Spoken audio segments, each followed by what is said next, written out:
Are we How are working? you doing? I am great. Awesome. Thank you so much for that round of applause and that lovely welcome. Thank you. How are you doing today? I'm good. It's been a crazy week. We started our day at 5 in the morning, got on set in our garden at 6 a.m. and we're on set for 8 hours before we rushed here. That's the life of an entrepreneur, right? Yes. Absolutely. I'll just get right into it. So, I stand corrected. Should I call you Lulu or should I put some respect on it? Because Lulu. I see Mr. Wood in the back. Lulu, he loves Which it is better like good. that. Yeah, don't worry. He's chill. It's chill. Thank you, Mr. Wood. Permission granted? Thank you. So, Lulu, I think most of us seated here know you as one who started out in television. So you were hosting shows on movie television, but you've grown into becoming this, powerful and influential person in the media industry in Zambia. Would you just walk us through your entrepreneurial and media journey? Okay, so I would say my entrepreneurial spirit came from my dad over there and my mother. I have a bonus mom too. Hi, bonus mom.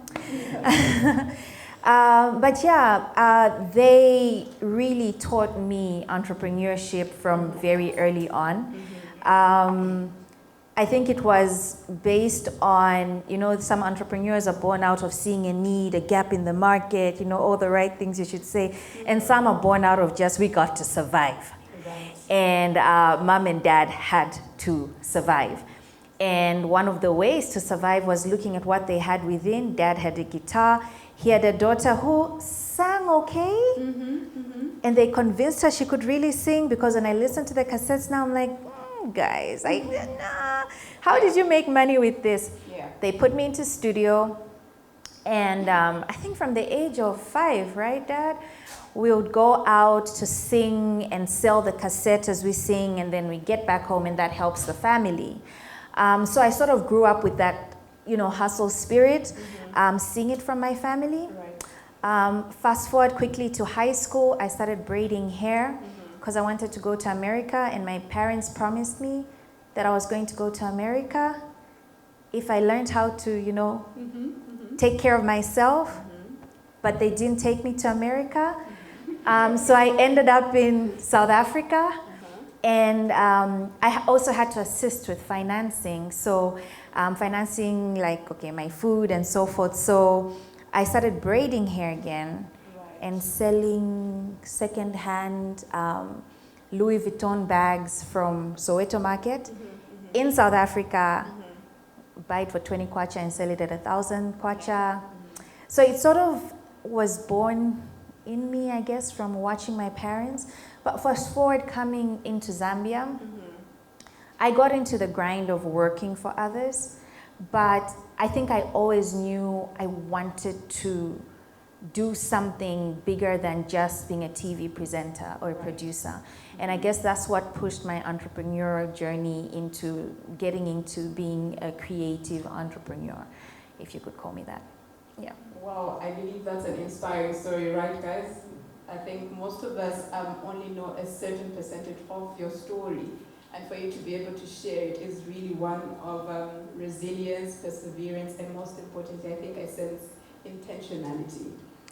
Yeah, I really believe in being intentional and strategic in whatever path it is you choose to be, whether you're in the corporate space, whether you decide to go entrepreneurial. You really need to be intentional. You need to have a plan. Not everything goes according to the plan that you've set out, but I just believe as you walk into a room today, as you walked into the room today, what was the plan? I've been known to study the guest list of a place where I'm going, and I will select who I am going to meet at that place, why I need to meet them, and what my 30-second pitch will be to them if I get 30 seconds with them. Right. Countless rooms of power. And the first mistakes I made, the first few times I got that chance, was to want to talk to everybody and tell everybody my story. But being intentional, once I learned to be more intentional, the opportunities that came with that were abundant. So I can't stress enough how being intentional and being strategic, especially with networking events, there's so much that can come out of just this space today. You know, that introduction that you heard from just two people should already get your mind ticking and saying, is that person important to me? How can I maybe position myself to speak to that person and see if there's opportunity to collaborate? I think I already did that with the couple right there because I've been watching them on social media. So I had 2 seconds to meet them today outside. They introduced themselves, I introduced myself too, and immediately I told them what I thought was a great way for us to collaborate. Because I'm also intentional about social media. Yeah. You've answered quite a number of questions that I had. So Oh, I do that a lot, sorry. I'm just going to jump right into it. Let's talk about social media first and foremost. Do you think it's a tool or a vice? How have you sort of used it to better yourself as an individual and most importantly your brand? It's a tool. And like any tool, it can be a vice too. But I just gave an example of Ryan and his wife, who I saw on social media. I saw Ryan's photography first. I saw them get married. I saw the wife was a creative, and I could already see opportunity by just simply observing on social media. And that's how I use my social media. Firstly, it's my free tool to just people watch. I love to people watch. I learn a lot by watching people, how they do things. I've learned so much from so many great people. They've been my mentors. I've never met them, I've never spoken to them. But by just watching how they do things, the techniques they're using, the strategies they use to get to where they are, I learn a lot. But also, it's my CV. I don't just post to post.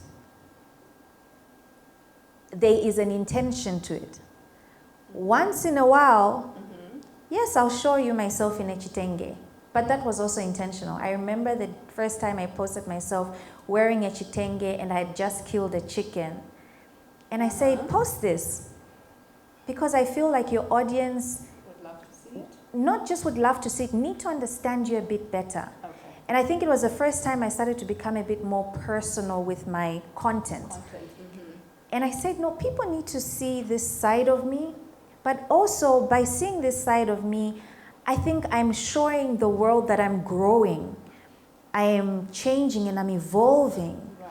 And so some of the people that I worked with in the past might not be the people I need to work with now. And I want them to see that maybe the brands won't align. So I'll show you bits and parts of me which will give you the full CV of who I am. Especially since I do work with endorsements and so forth.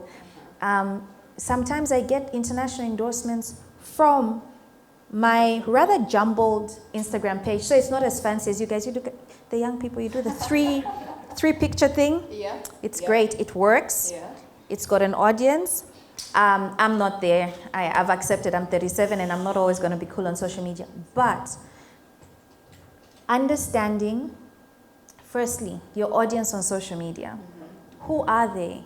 What do they like? I wish I had Mutale Mwanza's audience. I wish I had Makitu's audience. But I have accepted that they're not my audience. So if I try to speak to them like Makitu speak to his people, it won't work. Yeah. And then also, I evolve with time. And even with your business on social media, you have to understand that the world is evolving. And I think when it comes to evolving, 2020 taught us to evolve. Yeah. You couldn't put up the same content you were putting up even as a business. As AfriShop, we sort of went in to business 3 months, actually 2 months. Post-COVID. Yeah, just 2 months in. And we got hit first before most Zambian companies Right. because it hit China. And that's where 60% of the office is. So we had to change how we do social media and evolve with what is happening in our audience's life too. Absolutely. You touch on AfriShop and evolving. Very quickly, because most of our audience are entrepreneurs, let's talk about how businesses and startups can adapt to the ever-evolving generation and way of doing things. How have you done that for your businesses, AfriShop, and for the Wood Kitchen, even just for your brands? What advice do you have to share with the business owners who are sitting here? Do your research. Do your research and really understand the market you're getting into. If you are not per se the target market, the person that would be buying your own product, find that person that is that target market and do those, the English word has just gone, goodness gracious me, Chizungu nichovuta. But yes, do those surveys, get people into a room and find out how they feel about your product. If you can, even before you put it out onto the market. Right. Use the people around you that are the potential audience, even those that are just in your family. You know, not everyone has access to doing that at a fancy hotel. Get people into a room, start talking to them about what it is you're putting out there. But I just feel it's so important to do your research. And as people continue to evolve, you know, and with 2020 coming up and the COVID pandemic coming up, we really had to do more research. Who was going to purchase our product? With the Wood Kitchen, how do we start putting content out there? Which social media is going to be best? Should we start a Facebook page? Should we not? What companies should we strategically approach? And you will find that initially, before the research, what you intended to do might not be exactly what you will do in the end, because you found out you were totally off from what you wanted. So I really advise entrepreneurs to do their research. Invest your time and, if you can, your money into research. You've talked about investing time, money into research. Is there any other 1-2 points that you feel are major for anybody who wants to start up as an entrepreneur or grow their business? Is there any 1-2 points that they can, take on very early on before they even start? I would say, don't just do it because everybody is doing it. Be really passionate about it, because it gets hard. So if you're just doing it because it worked for X, so I'm going to try it.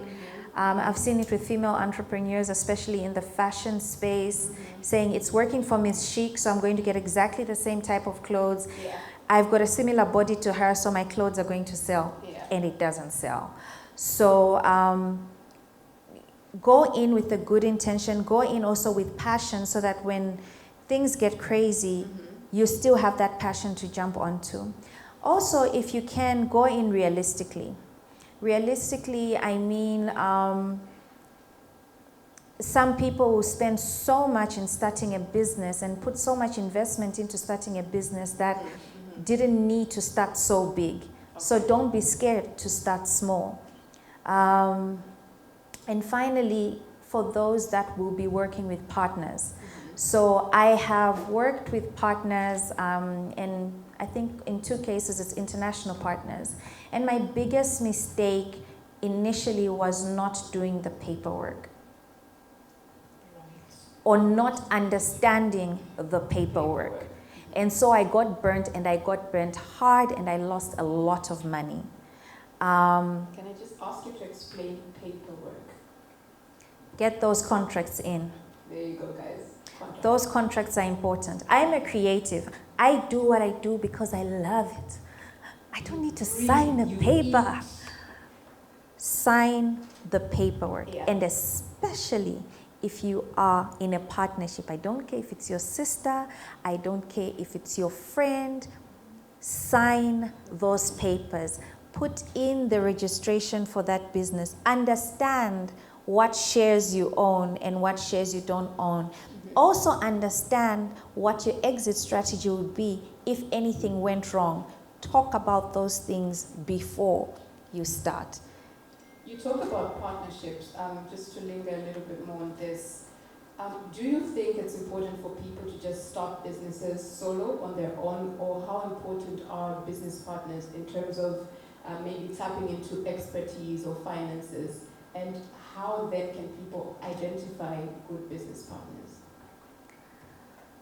So starting as a sole entrepreneur, great. It's really great. I would encourage those that can do that to do that. If you're looking to scale though, and as I've traveled around and looking at entrepreneurs around Africa, and I'll speak for Africa because I think I've been meeting a lot of young entrepreneurs around Africa. I just feel Zambian entrepreneurs especially, we need to get hungry.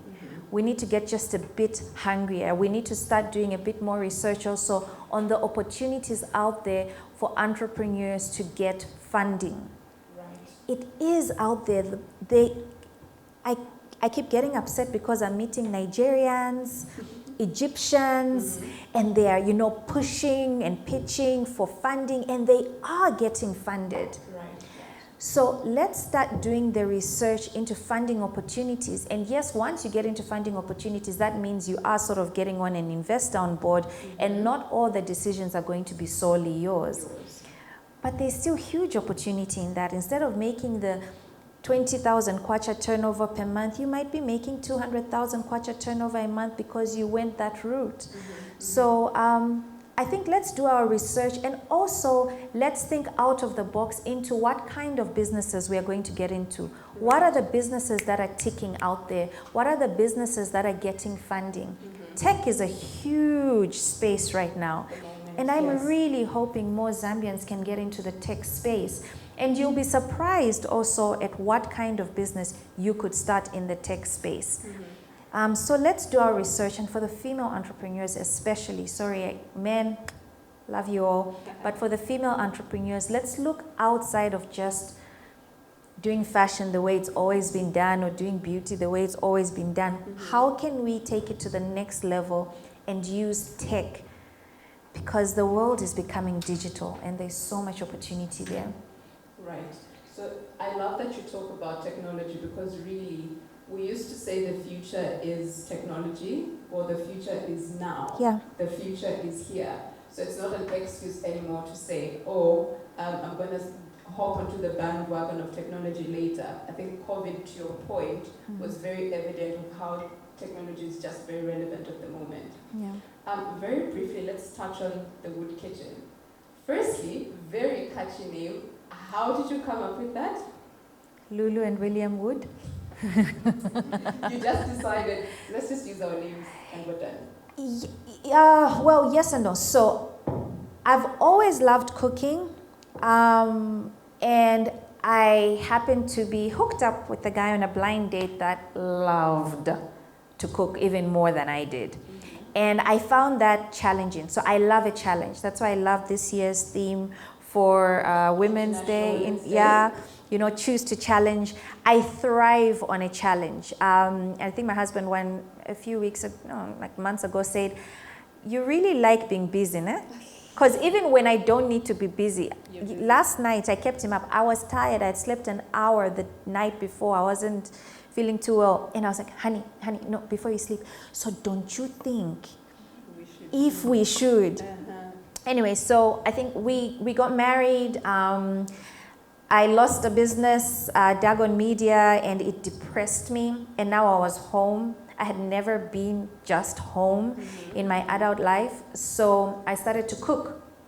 And I realized I was trying to find recipes, and I couldn't find a lot of local recipes or local chefs who were sharing recipes. And when I would ask, sometimes they would say, this will take away secrets of the trade. And I said, you know what? If I find a recipe, I'll try it and then I'll share it. And I'm sharing it as a home cook. And so I started hashtagging Wood Kitchen because it was just Wood Kitchen. And then slowly, my husband, who hated social media, so in the beginning, I think if anyone watched my stories, he was always the one coming in, making silly comments, messing up the video. Well, he finally became nice and started cooking online too, with me. So I'll share the videos. So I think it's the audience that pushed us to think about this as an opportunity for a business. They kept on pushing us to say, open something separate. We want to see more of this. And then brands started coming on, and I didn't get it because we were just sharing it in our stories. But I think when the brands started coming on, we really now sat up and said, we might be onto something, and there's an opportunity there. So that's how the name came along. It just, honestly, it wasn't initially planned. I was just cooking from the wood kitchen. From the wood kitchen. Yeah. So for me, I think your story, your explanation now just says you spotted an opportunity and you grabbed it with both hands. Yes. Fantastic. There's so much opportunity in our natural talents, and don't look beyond that, you know.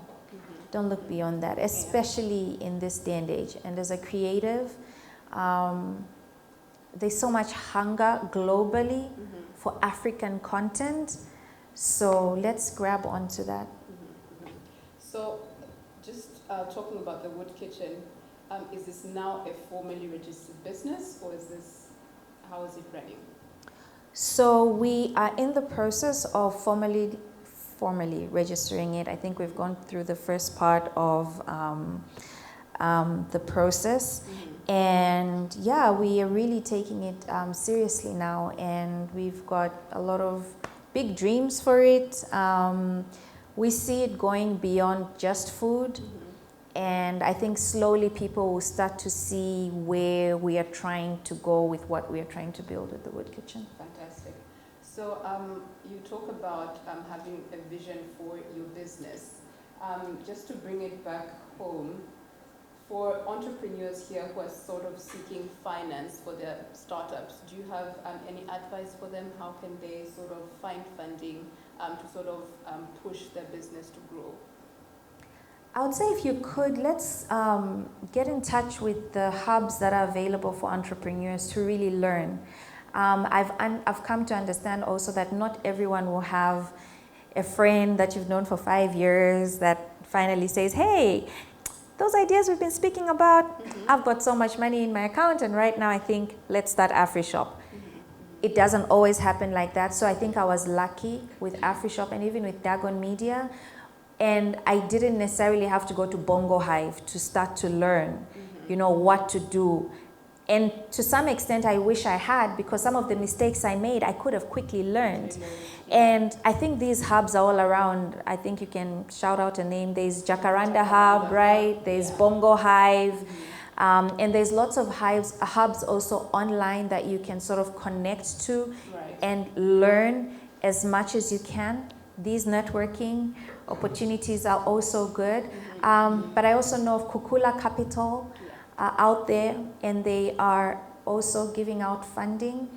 But I think first, before you head to Kukula Capital, learn what exactly they want to hear from you before you go there.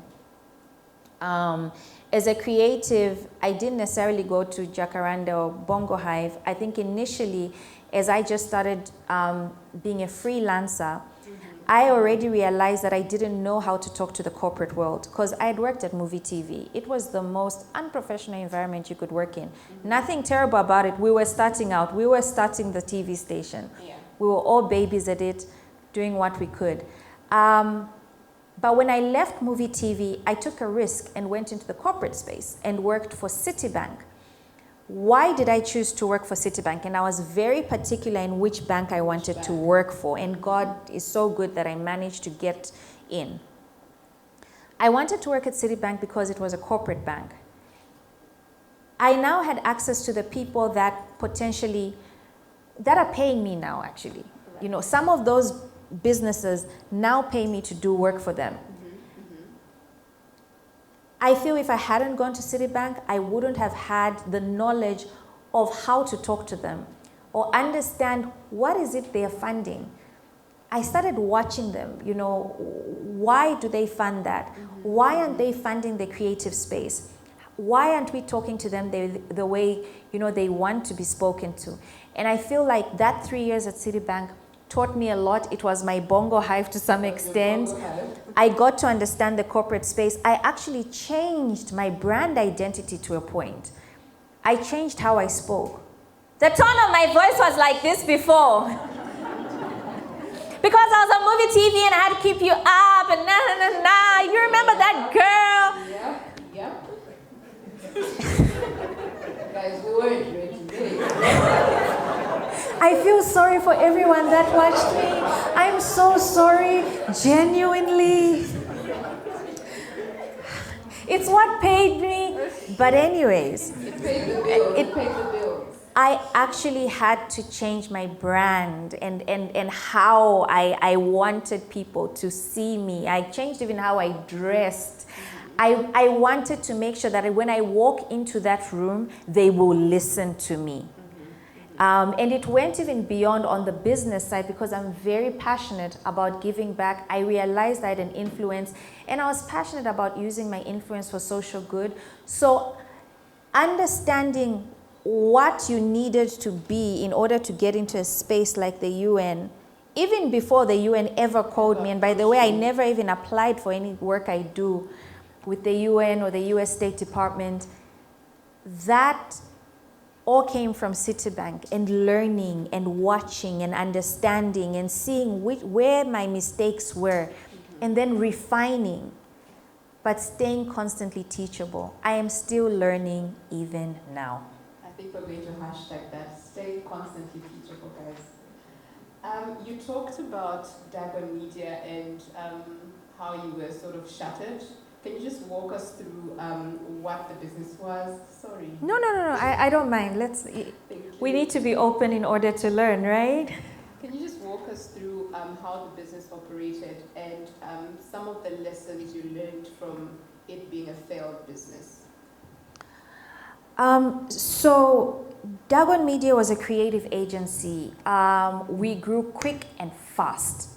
I think in our first year, and I think why that happened, I had international partners. Okay. For some reason, and I'm hoping that this is going to change, the color of your skin in Zambia still matters. The color of your skin can open a door or close a door. And I'm starting to quickly, I think I learned that quickly with Dagon as I got in, and I had international partners, and you'd walk into rooms where you say, if I came to this company as Lulu, I don't think they would give me the audience they're giving me right now. But we were brilliant, I must say that. I think we are one of the first agencies that really took on social media marketing and pushed, beyond the boundaries that were there at the time. We had exciting campaigns.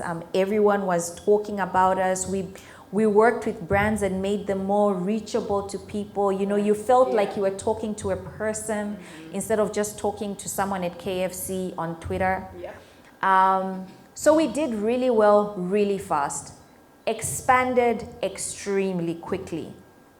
And unfortunately, one thing that happened is that one of our biggest clients who helped us expand really quickly went bankrupt. Wow.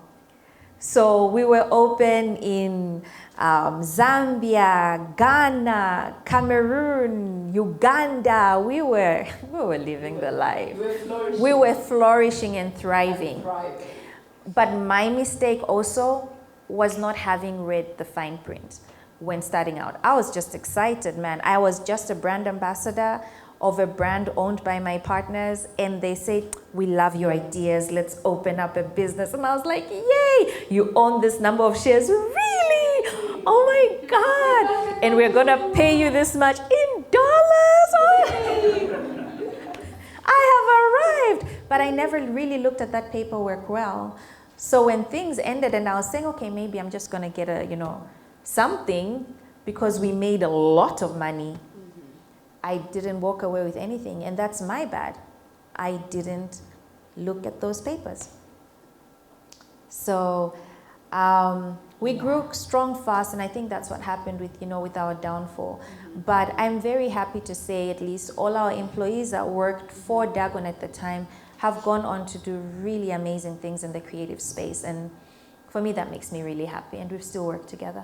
That's fantastic. So for any entrepreneurs who are seated here and who've sort of started, failed, and just gave up, what can you say to them? Why are you still seated? Keep going. Unfortunately, we live in a world where not everything is going to move so smoothly. If it failed, look back and see why it failed. And maybe you just need to rethink your strategy or move into something totally different. Go out there, research. I won't say this. I can't say this enough. Yeah. Do your research and re-strategize. We've all failed and it's okay. I'm so okay with failing, and that's why I use that hashtag We Keep Moving. Actually, the first time I used that hashtag We Keep Moving, it was just to speak to myself. It wasn't even about an initiative or a foundation. It was just saying, Lulu, you're going to hashtag this, say it to yourself every morning until you believe it, because you're not going to give up. Right. Yeah. My first failure was, I think, leaving Citibank, thinking I've gotten my first big deal, I can leave my job. I moved into a very big house, and a month later, the company says, yeah, we thought, I had to keep moving. We keep moving. I think that's a very, very inspiring story you share, especially on the entrepreneur side. Just wrapping up on that, what are some of the key skills you think that every entrepreneur must have as a must for them to thrive in their businesses? Full understanding of how to run a business. Sometimes we as entrepreneurs have failed because we didn't understand the money side. So yes, there's a paperwork, but there's also the money side. How are you going to work with those finances? Are you going to get that money and immediately it goes into paying for something? How are you growing your profits? How are you growing your business? And yes, you're successful. What is the next stage? Are you pushing your business to the next level? I feel sad sometimes because I see a lot of, great businesses that could become international if we just thought bigger, just stagnating and just staying there. I look at that business, mud. We all know mud. Ladies, you know mud. Yes.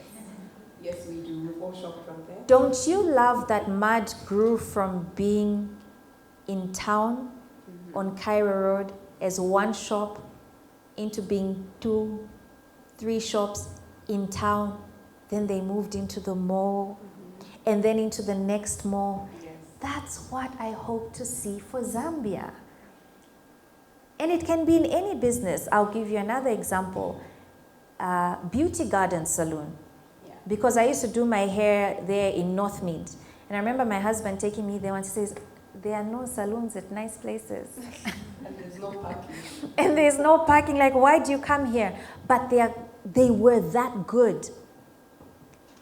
My most exciting moment for that business was to see them move out of North Mid and grow.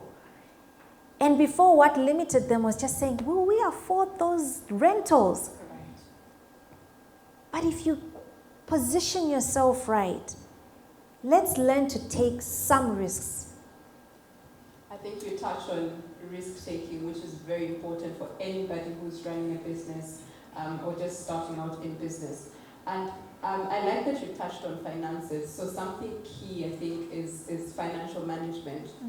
What do you think, or what can you say to entrepreneurs seated here on how they can manage their finances?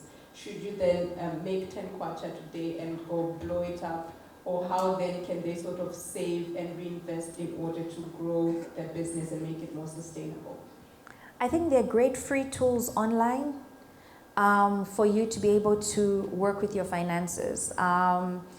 Just becoming a bit more professional and getting invoices and, using free tools like Wave Accounting. My husband taught me that one. I didn't know about it. And just, using Wave Accounting for your invoices and your quotations and your receipts. And there's lots of other free tools that will be able for you to just input. If you don't understand accounting like me, I almost didn't graduate university because my mom forced me to have a business major. Accounting was the one thing I was terrible at. But if you don't have that accounting knowledge, finding someone in your circle that might have that knowledge that you don't have to pay as much, that might even be willing to do it for free. So let's not be scared to make that step into making sure that our financial management is done right. And also, profits are not to spend. profits are there to grow the business. Yeah, so yes, you can take a salary, but profits are there also for you to continue to grow. I'll say that as a partnership with my husband now, this has been a new dynamic. How has it been working with Mr. Wood? For anybody who wants to, start a business with their partner or their spouse. It was a new dynamic. We've grown, right? It was hectic. No, it was a very new dynamic. And then we are also having to learn how to separate our home from the business. You are my husband, you are my wife, from the business. And start to also learn to respect each other's strengths. So there are certain strengths that I do not have. He was up at 5 in the garden because we're going to be shooting at the garden. I was still fast asleep. He was making sure everything was set up. He's great with communicating with people. He's great with the admin of knowing how to use that professional language that can bore me at times. I am the, darling, there's an opportunity. Let's go and talk to that. He's like, we're not here to work, Lulu. I don't stop working. If I see an opportunity, I'll go grab it. So I'm sort of the growth manager of the business. But even with finances, I think that's one part that we've genuinely recently had to sit and say, how are we going to, separate, especially because the business is also worked on in the house. Yeah. So there's literally a budget for the wood kitchen. And the wood kitchen pays certain bills. The wood kitchen, so we won't get out a salary from wood kitchen because there's other stuff that we do, but then the wood kitchen will pay school fees. And then the rest of the money goes this way. So every month there's a 4,000 or a 3,000 that will go to school fees, or that will go to a certain account that's specifically for that. So not all the money then is just used up. Then there's also, okay, so we need a new stove. Why do we need a new, bigger stove? Because Lulu likes a 6-plate stove? No. But because the 4-plate stove that we've always used is being overused, so this is something that we need for the business. So the business has to buy this. And so it's been great starting to understand how to run our business from our home. Right. It's been slow, but we've been patient with each other in learning and understanding. And I think in any partnership, honestly speaking, not just as a husband and wife, in any partnership as business partners, I feel partner with someone that does not have the same strengths as you do. Or else you'll both be yes men and you'll both be doing exactly the same thing. Challenge yourself to partner with someone that knows more than you. And even as you hire people, I think I really learned this, especially with AfriShop. Right. I hired people that were way smarter than me in the roles I needed them to take on. Yeah, so it will just help your business. So if you have an ego and don't want to hire someone because you know they're better than you, you won't grow. And I'm very happy that I made that choice. Fantastic. In as much as I would want us to continue talking about entrepreneurship, let's get a bit more, personal, just for the sake of the audience. Run us through a day in Lulu's life. Okay, so I've recently started waking up when my husband leaves for the school run because I'm not a morning person. But, okay, let me not say recently. I think once I started working with AfriShop, and maybe I can just quickly go to partnerships from different cultures. Right. I need to say something on that because I feel I've learned a lot from that. So partnerships with people from different cultures comes with a whole different dynamic. I worked with European partners at Dagon, came with a whole dynamic. They work different, their work ethic is different, their mindset is different. Yeah. They almost felt racist at times, but they didn't mean to because they didn't know better. That was its own dynamic. Working with Chinese partners. There's a whole other level. 3 a.m., he would wake up and I'm on a phone call. Or I am texting because I have to. Because they just don't understand how you can't wake up when there's work. Right now, what's the time? It's 6:46. I will get messages sometimes where they are 6 hours ahead of us and they're only leaving the office now. In 2019, I worked a lot in China and I was so blown away by how they work. There's no excuse. If work still needs to be done, there's no 17 hours. It's time to knock off. You continue working and you never saw anyone flinch or say, there's work, you work. So that dynamic is something I need to speak about. Be very aware of the different cultures, understand them, and help them understand you. So there are boundaries to the understanding. It's not one-sided where you have to bow to everything that they do. But I feel like helping them understand our culture and helping your team understand that culture, because I think that was the biggest struggle. I finally caught on to, to how they work, how they communicate. They are very straight in how they'll tell you something is off when they are not happy about something. And I think in Zambia there would be tears most of the time. But I had to teach my team how to handle that and how to be accepting of other cultures. But I didn't answer your question, sorry. So my question I went off. Runners to Lulu's. Oh, so Lulu's day, I can wake up at 3 and be on the phone.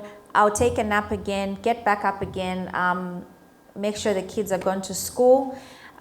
These days, we get on our laptops about 9 after breakfast and some exercise for others, sometimes me. I'm trying to be healthier. Yeah.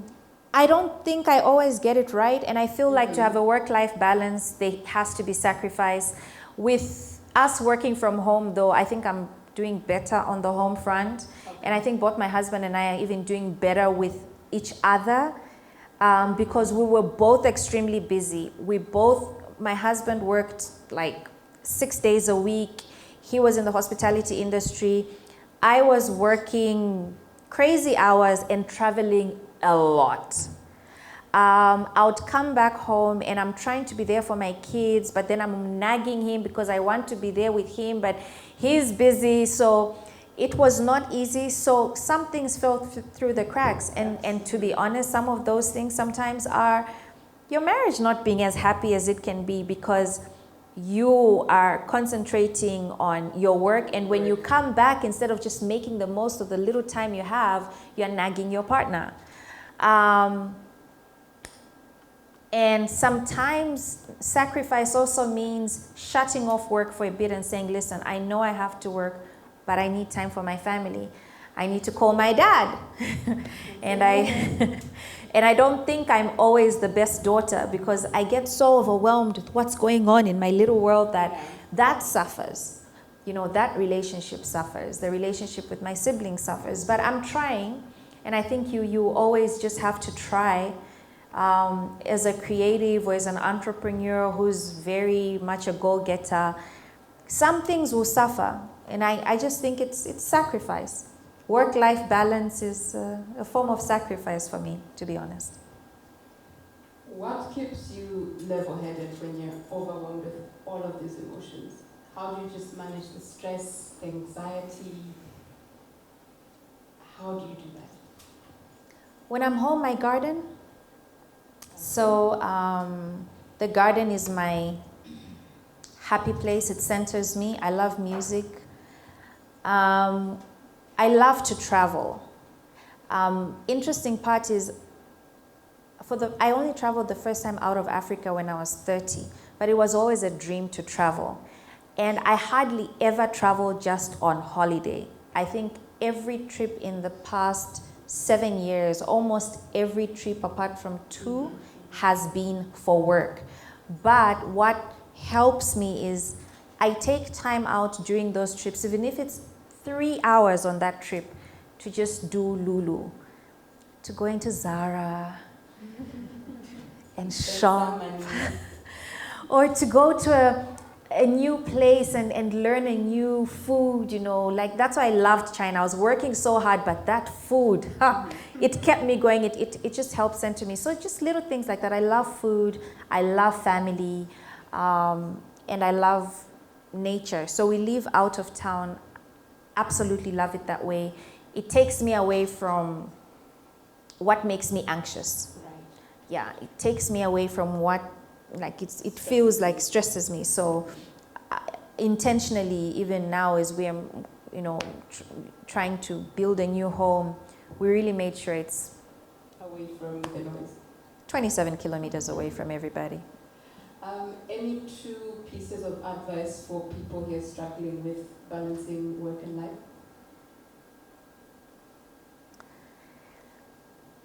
Forgive yourself. You won't always get it right.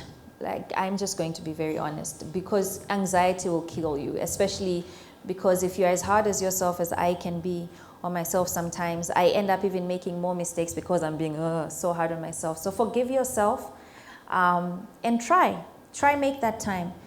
And sometimes that work-life balance is, like I said, not always about the other people around you, being a wife or being a daughter, but sometimes it's about balance for self. So if you can find time for self, please do. But forgive yourself when you can't, because it's okay for you to want to just do better. I always say I came from not much and I want more. Right. I'm hungry and I can't sit still. So it's okay. It's okay. Okay. We've learned it's okay. We'll forgive ourselves, but we'll keep going. Yeah. Let's touch on a bit more on women. How have you sort of built a strong support system in terms of finding the right women to support you? And also, let me just touch on one more thing. How important is it to have a strong support system, be it as an entrepreneur or somebody in the corporate space? I think it's really important to start to identify early on, who can be your support system. It doesn't always turn out to be the people you thought would be.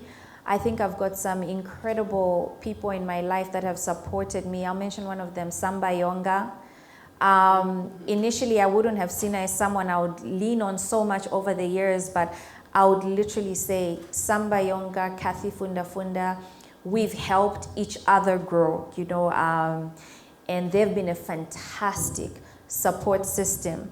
So identifying people who understand you and what your visions are and where you want to go will really be useful. Because when you forget who you are, when you forget at times where you want to be, they're your constant reminder of where you want to go. I've got a fantastic family though, like both my mom, dad, bonus mom, my in-laws, my husband, my kids, my extended family. I'm very, very close-knit with my family, cousins, extremely close.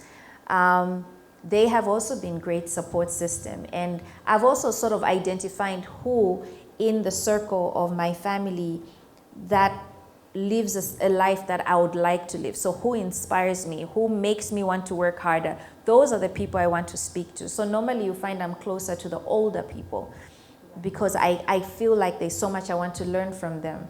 So sometimes it becomes not much about because you're my family member, but again, because I want to work and I want to learn. But surround yourself with people that will really push you to do more, that will push you to believe, that will not shut down your dream. I'm a big dreamer. I told my father when Obama became president that I would meet him. And I did. And you guys, my dad is that support you need, man. Can we give a because round of applause for that, guys? I think from the time I was 13, he would stay up with me when I come from boarding school and listen to my stories. Every story. From the boy story to then daddy, they bullied me. But he's continued to listen even when I'm just giving him all the crazy dreams that I have. He has listened. And I'm so grateful for that, Dad. I think he's been such a great support system.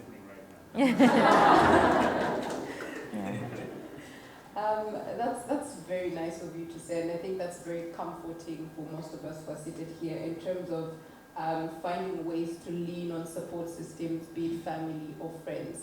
Have you lost some friendships along the way? How have you dealt with, chasing this dream, this vision, this goal, and sort of dissecting friendships, especially as an adult?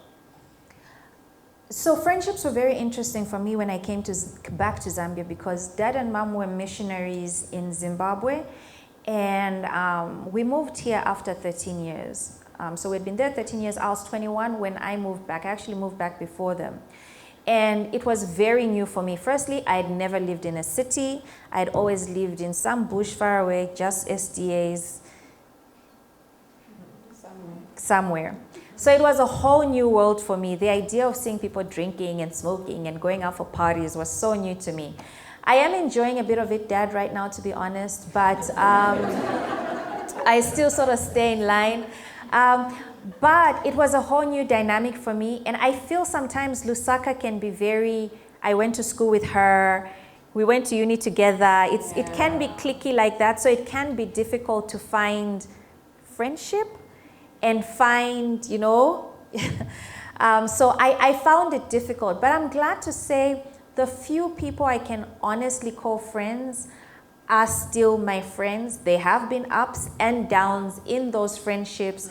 Sometimes a professional opportunity rubs someone off the wrong way, but I feel if you were meant to be friends, the friendships continue. I have a lot of acquaintances in the industry, though. I've got a lot of acquaintances and a lot of female acquaintances. So I don't believe in the notion that women don't support women, because I feel like I wouldn't be here without the support of women. Yes. So there are many women who were there before me who put up my name for opportunities. There are many women who said, hey, I got this opportunity, but I think it would be great if I did this with Lulu. And so I do the same for them. And I think that's why we continue to grow. And I'm hoping that those that come after us, whether you're entrepreneur, creative, even in the corporate space,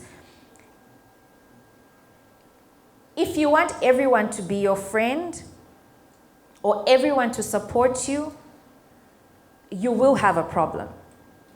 Understand that not everyone will love you, not everyone will support you, and it's okay. Because not all men support each other. Do they support each other, all of them?